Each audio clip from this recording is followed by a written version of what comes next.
Discussion ಮಾಡ್ತೇನೆ. Government first grade college assistant professor exam 2022 compulsory paper general knowledge question paper ಅನ್ನ discuss ಮಾಡ್ತಾ ಇದ್ವಿ. ಒಂದಿಷ್ಟು ಪ್ರಶ್ನೆಗಳನ್ನ ಈಗಾಗಲೇ ಡಿಸ್ಕಷನ್ ಮಾಡಿದೆ. ಮುಂದಿನ ಪ್ರಶ್ನೆಗಳನ್ನ ಈ ವಿಡಿಯೋದಲ್ಲಿ ನೋಡೋಣ. Question number 16. Arrange the following lakes in descending order of salinity. Descending order of salinity. ಇಲ್ಲೇ ಲೇಕ್ಸ್ ಕೊಟ್ರ.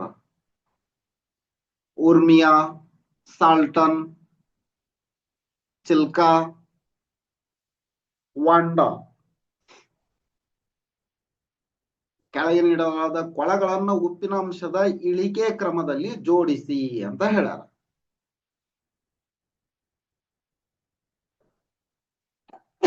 ಜೋಡಿಸುವ ಮೊದಲು ಉಪ್ಪಿನಾಂಶ ಮತ್ತ ಈ ಲೇಕ್ಗಳ ಬಗ್ಗೆ ಸ್ವಲ್ಪ ನೋಡೋಣ. ನೋಡ್ರಿ, lake Vanda located in Antarctica. It is hyper saline, ಅಂದ್ರೆ ಅತಿ ಹೆಚ್ಚು ಉಪ್ಪನ್ನು ಹೊಂದಿರೋದು ಅಂತ. And considered one of the most saline lake in the world. Its salinity exceeds that one Dead Sea. Exceeds that the Dead Sea. Its salinity exceeds that of the Dead Sea, making it the highest among the given option. ಈಗ ಕೊಟ್ಟಿರೋ option ನಲ್ಲಿ ಇದು highest ಆಯ್ತು ಹಂಗಂದ್ರೆ. Next, lake Urmia it is located in Iran. Salinity varies seasonally between 8 to 11% in spring and 26 to 28 in late autumn, making it extremely salty. ಇದು season ದೊಳಗ very ಆಗುತ್ತ. ಮಳೆಗಾಲದಲ್ಲಿ ಬೇರೆ ಇರುತ್ತ, ಬೇಸಿಗೆಯಲ್ಲಿ ಬೇರೆ ಇರುತ್ತ. ನೆಕ್ಸ್ಟ್, ಮಳೆಗಾಲದಲ್ಲಿ ಬೇಸಿಗೆ, ಚಳಿಗಾಲದಲ್ಲಿ ಬೇಸಿಗೆ, ಬೇರೆ ಬೇರೆ ಕಾಲದಲ್ಲಿ ಬೇರೆ ಬೇರೆ ತರ ಇರುತ್ತಿದೆ. ನೆಕ್ಸ್ಟ್, ಸಾಲ್ಟನ್ ಸಿ ನೋಡ್ರಿ. ಇನ್ California, it is in California. Its salinity is currently about 56 gram per liter. ಅಂದ್ರೆ 1000 ಮಿಲಿಲೀಟರ್ ನಲ್ಲಿ 56 ಗ್ರಾಮ್ ಇರುತ್ತ ಅಂತ. 5.6 which is higher than ocean water. ಸಮುದ್ರದ ನೀರಿನಕ್ಕಿಂತ ಹೆಚ್ಚು ಅಂತ. But lower than Urmia and Vanda. ಮೇಗಿನ ಎರಡಕ್ಕಿಂತ ಕಡಿಮೆ, ಆದ್ರೆ ಸಮುದ್ರದ ನೀರಿಗಿಂತ ಹೆಚ್ಚಿರುತ್ತ ಅಂತ. Next, Chilka or Chilika lake. Brackish lagoon in Odisha. ಇದು ಭಾರತ ದೇಶದ ಒಡಿಸ್ಸಾ ರಾಜ್ಯದಲ್ಲಿ ಐತಿ. Salinity range from at most 0 ppt in the northern sector to approximately 33 ppt parts per thousand ಅಂತ. 3.3% in the outer channel, making it the least saline among these. ಕೊಟ್ಟಿರೋದ್ರೊಳಗ ಅತಿ ಕಡಿಮೆ ಇದು ಅಂತ. Ordered list descending salinity ಈಗ ನೋಡಿದ್ವಲ್ಲ. Lake Vanda, Urmia, Salton sea, Chilika. ನೋಡೋಣ option ನಲ್ಲಿ ಏನಿದೆ ಅಂತ.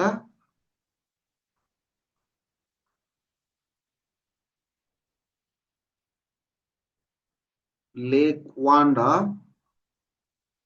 ಫಸ್ಟ್ ಇರ್ಬೇಕು, ಅಂದ್ರ ಡಿ ಫಸ್ಟ್. ಇದು ಫಸ್ಟ್. ನೆಕ್ಸ್ಟ್ ಉರ್ಮಿಯಾ, ಇದು 2, ಇದು 3, ಇದು 4.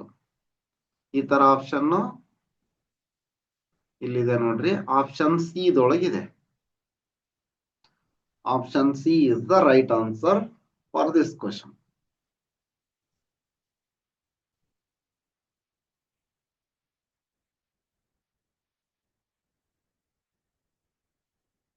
ನೆಕ್ಸ್ಟ್ 17ನೇ ಕ್ವಶನ್ ನೋಡ್ರಿ.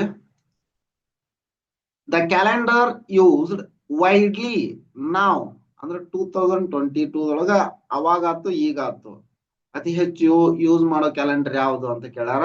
Julian calendar, Christian calendar, Ian calendar, Gregorian calendar. ಈಗ ಚಾಲ್ತಿಯಲ್ಲಿರೋದು Gregorian calendar. Option D is option B ಅಂದ್ರೆ only D is the right option.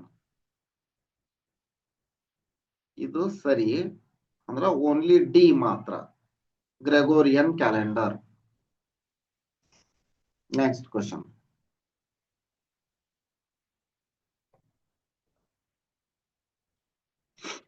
ಒಂದು 100 acres of land is allotted to Sanskrit University in the following district. ಯಾವುದು? Ramanagara, Mysuru, Vijayanagara, Dharwad. ಎಲ್ಲಿಗಂದ್ರ ರಾಮನಗರಕ್ಕ Sanskrit university ಸ್ಥಾಪನೆ ಮಾಡ್ಬೇಕು ಅಂತಂದು 100 acres land ಅನ್ನ ರಾಮನಗರದಲ್ಲಿ ಕೊಟ್ಟಿರ. ಸಂಸ್ಕೃತ್ ವಿಶ್ವವಿದ್ಯಾಲಯಕ್ಕೆ ಈ ಜಿಲ್ಲೆಯಲ್ಲಿ 100 ಎಕರೆ ಜಮೀನು ನೀಡಲಾಗಿದೆ. ಎಲ್ಲಿ ಅಂದ್ರೆ Ramanagara. Next 19th question. Consider the following statements. A. Tashkent agreement was signed between India and Russia. Shimla agreement was signed between India and Pakistan. ಇದರ ಬಗ್ಗೆ ಸ್ವಲ್ಪ ನೋಡೋಣ. ತಾಸ್ಕೆಂಟ್ ಒಪ್ಪಂದಕ್ಕೆ ರಷ್ಯಾ ಮತ್ತು ಭಾರತ ದೇಶಗಳು ಸಹಿ ಹಾಕಿವೆ. ಶಿಮ್ಲಾ ಒಪ್ಪಂದಕ್ಕೆ ಭಾರತ ಮತ್ತು ಪಾಕಿಸ್ತಾನ ದೇಶಗಳು ಸಹಿ ಹಾಕಿವೆ. ಯಾವ್ದು ಸರಿ ಯಾವ್ದು ತಪ್ಪು ಅನ್ನೋದಕ್ಕಿಂತ ಮೊದಲು ಅದ್ರ ಬಗ್ಗೆ ಸ್ವಲ್ಪ ಮಾಹಿತಿಯನ್ನು ನೋಡೋಣ. Tashkent agreement signed in 1966 between India and Pakistan. ಅಲ್ಲಿ ಏನ್ ಹೇಳ್ಯಾರ? ಇಂಡಿಯಾ ಅಂಡ್ ರಷ್ಯಾ ಅಂತ ಹೇಳ್ಯಾರ. After the Indo-Pak War of 1965, it was brokered by the Soviet Union in Tashkent, now in Uzbekistan ದೊಳಗ ಐತದ. ಅದು ಮಧ್ಯಸ್ಥಿಕೆ ವಹಿಸಿತ್ತು ಯಾವುದು? ರಷ್ಯಾ. ಅಲ್ಲಿ ಅವರು ಹೇಳಿರುವುದು ಈ ಎರಡು ದೇಶಗಳು ಅಂತ ಹೇಳ್ಯಾರ. ಆದ್ರಿಂದ ಆಪ್ಷನ್ ಎ ತಪ್ಪಾಯ್ತು. ಈಗ Shimla agreement 1972 ದೊಳಗಾಗೈತಿ, signed between India and Pakistan following the 1971 war that led to the creation of Bangladesh. It emphasized peacefully resolution of dispute and respect for the line of control in Jammu and Kashmir. ಅಂದ್ರ ಯಾವ ಸರಿ ನೋಡ್ರಿ, ಇದು true, this is false. Only option B is correct ಅಂತಂದ್ರೆ D ದೊಳಗಿದೆ, D B ಮಾತ್ರ ಸರಿ ಅಂದ್ರೆ option D is the right answer.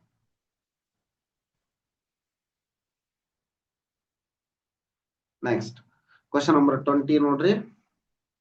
Vaikom Satyagraha was initiated by T.K. Madhavan.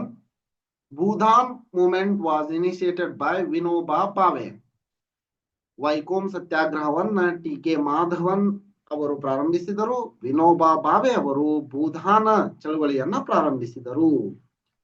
ನೋಡೋಣ, ಇದಕ್ಕೆ ಆನ್ಸರ್ ಮಾಡೋಕ್ಕಿಂತ ಮೊದಲು ವೈಕೋಂ ಸತ್ಯಾಗ್ರಹ ಮತ್ತು ಭೂದಾನ್ ಚಳವಳಿ ಬಗ್ಗೆ ನೋಡೋಣ. Vaikom Satyagraha was initiated by leaders of the Indian National Congress in Kerala in 1924 with a strong involvement from K. Kelafan, T.K. Madhavan. T.K. Madhavan ide alva, T.K. Madhavan, right, and George Joseph. It was supported by Mahatma Gandhi and aimed at securing temple entry rights for lower caste communities at the Vaikom temple, Travancore. Next, Bhudan movement. Bhudan movement was initiated by Acharya Vinoba Bhave. in 1951. He began it in Telangana after peasants requested land reform, and he persuaded wealthy landowners to voluntarily donate land to the landless. ಸರಿ, ಹಂಗಂದ್ರ option A ಮತ್ತು B ಎರಡು ಸರಿ ಅಂದಂಗಾಯ್ತು. Option A and B are true. ಎಲ್ಲೈತಿ? Option ಎದೊಳಗೈತಿ. ಇಲ್ಲೇ ಕೊಟ್ಟಿರೋದು ಎ ಮತ್ತು ಬಿ ಎರಡು ಸರಿ ಐತಿ. ಆದ್ರಿಂದ option A, both A and B are true. Both A and B are true. ಇದಿಷ್ಟು ಈ ವಿಡಿಯೋದಲ್ಲಿ. ಮುಂದಿನ ಪ್ರಶ್ನೆಗಳನ್ನ ಮುಂದಿನ ವಿಡಿಯೋದಲ್ಲಿ ನೋಡೋಣ. ಈ ವಿಡಿಯೋ ನಿಮ್ಗೆ ಇಷ್ಟ ಆಗಿದ್ರೆ ಒಂದು ಲೈಕ್ ಮಾಡಿ, ಚಾನಲ್ ನ ಸಬ್ಸ್ಕ್ರೈಬ್ ಮಾಡ್ಕೊಂಡಿಲ್ಲ ಅಂದ್ರೆ ಸಬ್ಸ್ಕ್ರೈಬ್ ಮಾಡ್ಕೊಳ್ಳಿ. ಇದೇ ರೀತಿ ನಾವು ಅಪ್ಲೋಡ್ ಮಾಡುವ ಎಲ್ಲ ವಿಡಿಯೋಗಳ ನೋಟಿಫಿಕೇಶನ್ ಪಡೆಯಲು ಬೆಲ್ ಐಕಾನ್ ಅನ್ನು ಒತ್ತಿ. ಧನ್ಯವಾದಗಳು.